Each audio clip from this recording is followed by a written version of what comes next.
Good morning, guys. It is Thursday. Yeah. November 21st, 2024. This Bathrobe business. I'm Georgi Oganov. I'm a lot of coffee, but I still have the news. So I didn't have a video yesterday because it was kind of crazy. I was literally about to hit record and I got a call from work that there was kind of an emergency. So I had to kind of drop and run. But today's episode is going to be kind of a jumbo. So let's just jump into it. First thing let's talk about is Bitcoin. So yesterday, Bitcoin hit an all-time high of 98,000. It's still maintaining 97,293. Obviously, this is probably going to. I don't see any reason why it wouldn't continue and hit 100,000 easy. It might even come today or tomorrow. So yeah, Bitcoin's probably definitely a buy right now. There's no question about that. People say, oh, there's going to be a pullback. There will be, but with the Trump administration being very pro crypto, I don't think this is going to go down too much. Gold actually is still relatively high. So gold actually ended up climbing back up a little bit. It's still below its all-time highs, but a little bit higher than I would like. But let's jump into the other stories. So retail. Retail is a bit of a mixed bag right now. So let's start with TJ Maxx, Marshalls. They say holiday shopping is off to a strong start. They had a really good quarter. Earnings per share of 114 versus 109 expected, and revenue of 14.06 billion versus 13.95 expected. As I've kind of mentioned on this channel, I think retail is really strong right now. As you know, I invested, I should say I traded Bath and Body Works, made about like $900 on that. And I'm actually back into it just because I expect their earnings on Monday are going to be very strong. So I actually bought back into it at pretty much the same price point I sold at, slightly lower. I'm also actually buying into Best Buy as well. I bought a few shares of that as a trade just simply because I thought Best Buy wasn't as good as Bath and Body Works. I think Bath and Body Works actually is a very undervalued. I would look at it as an investment. Best Buy I treat more as a trade. But I had kind of a price point on it that if it dropped below 87, I would get it. So that's what it did. I bought it right at 87. I had a limit order on it. And so we'll see what happens with it. I think it will climb back up to about 90, maybe 88. I'll sell it, make a couple bucks off that, but I wouldn't see it as an investment. I think there's a lot of negativity in the market in that company. Bath and Body Works, I would strongly recommend as an investment. I think they're doing fantastic. I think they're very undervalued as a stock. But this kind of underpins that is that retail is doing very well. Their holiday sales are off to a good start. They did issue some tempered guidance that their next quarter is going to be a little bit weaker. But as far as their holiday sales, they're already up from where they were last year. The fourth quarter is off to a strong start. We are excited about our opportunity for the holiday selling season. Online stores were offering consumers an ever-changing and inspiring shopping, blah, blah, blah, blah, blah. So for the holiday quarter, TJ Maxx is expecting sales to grow between 2 to 3%, largely in line with a 3% uptick from street account analysis as expected. So very good sales from them. Now, as an opposite, we have Target. So Target had an abysmal quarter. So Target shares plunged 15% after discounter cuts forecast, post biggest earnings miss in 2 years. Essentially, they were expecting a dollar. Well, they earned $1.85 a share versus the $2.30 that were expected. Revenues were 25.67 versus 25.9 billion. So kind of terrible quarter for Target. And I would say their holiday outlook is probably going to be bad as well. Now, part of the reason there was another article about that today is just essentially what they're importing and what they're buying. Walmart, as we reported a couple of days ago, had an amazing quarter. They ordered all the right stuff, imported all the right stuff, sold everything they were supposed to. Target is a different story. So essentially, this article is talking about how there were issues with the freight, the port strike. It caused some of their stuff that they import to be more expensive than usual. In addition, a lot of the stuff that they ordered were higher end items that no one seemed to be buying much of. Inflation is still a pressure in this economy. And so because of that, they're left with a lot of cargo at a more expensive price that they just couldn't move. Here it goes. The data also shows that the value of goods Target imported was higher than at Walmart by 1.2 billion, reinforcing the real problem of the retailer. It missed out on its forecast on consumer demand and price point sensitivity. That's likely to continue into this quarter, into the holiday shopping season, just simply because they're stuck with it at this point. Now, They may be doing deeper discounts, so check back on Black Friday and a couple of days after Cyber Monday. But I think that the Target is going to be in a bad position for at least another quarter until they get their imports and logistics more straightened out. Comcast. So Comcast is to spin off cable networks as subscribers flee the bundle. So this is an interesting story simply because of the massive restructure that Comcast is doing.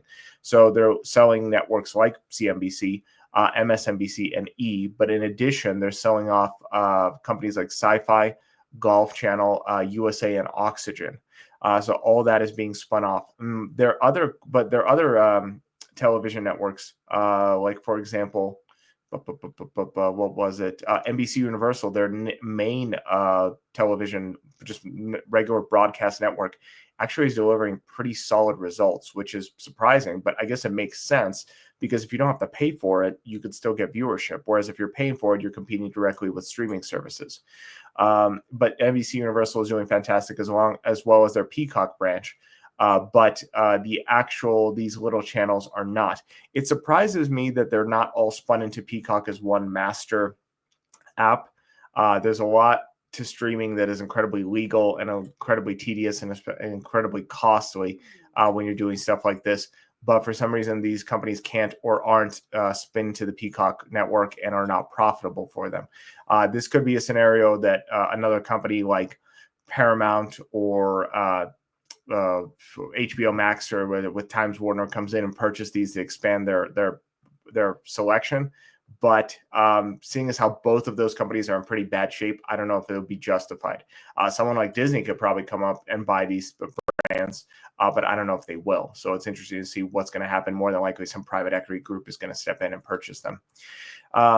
Delta Airlines reported forecasts sales growth in 2025 thanks to high-end demand and resilient economy. So this is what's kind of interesting is despite the fact that Target is having issues with high-end items, Delta is not.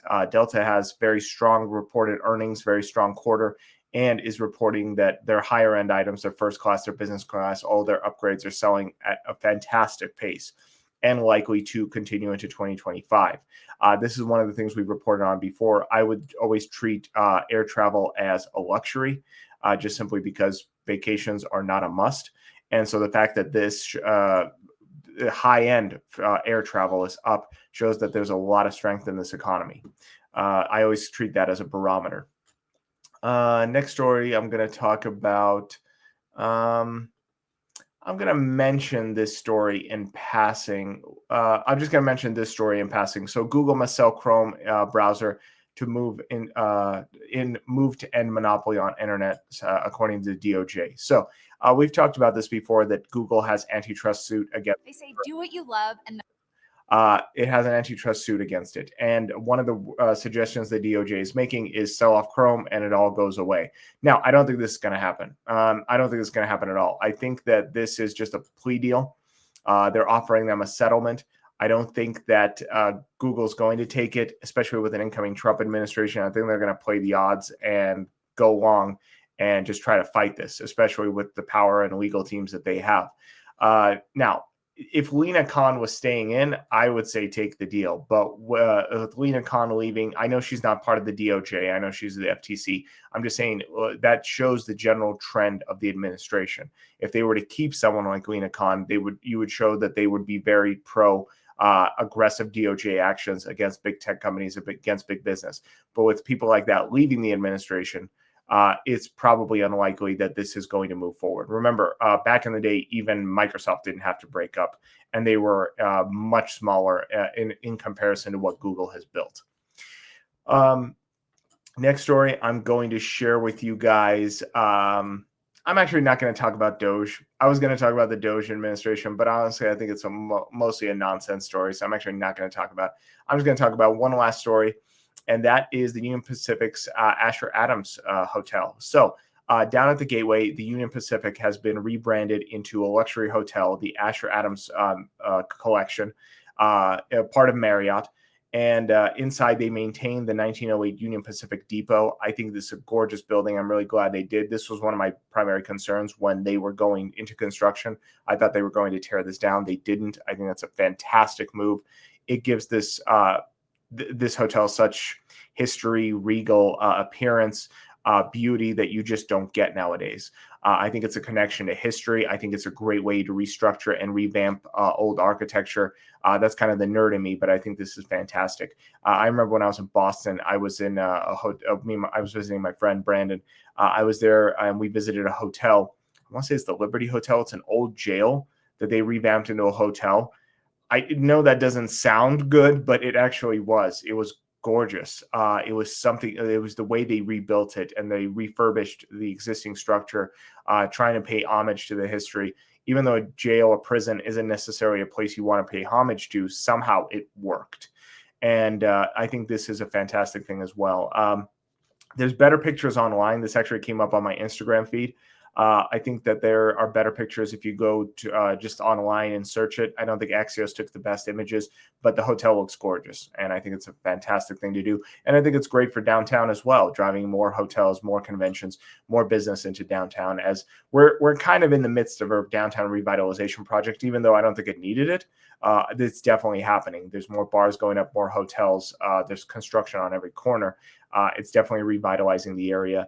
And especially just kind of peeking behind the veil, just because I have family that are in the school boards and stuff like that. They actually desperately needed that revenue because a lot of people have moved out of the downtown area, traditionally speaking. So despite the fact that downtown's business sectors have grown, et cetera, the local districts have actually lost a lot of money because of the fact that they've lost a lot of tax revenue. And so hopefully this will help with that as well for our school systems. That's pretty much it. So those are the stories of the day. I will see you guys back here tomorrow. I hope you have a productive Thursday, and I'll see you on Friday. Bye.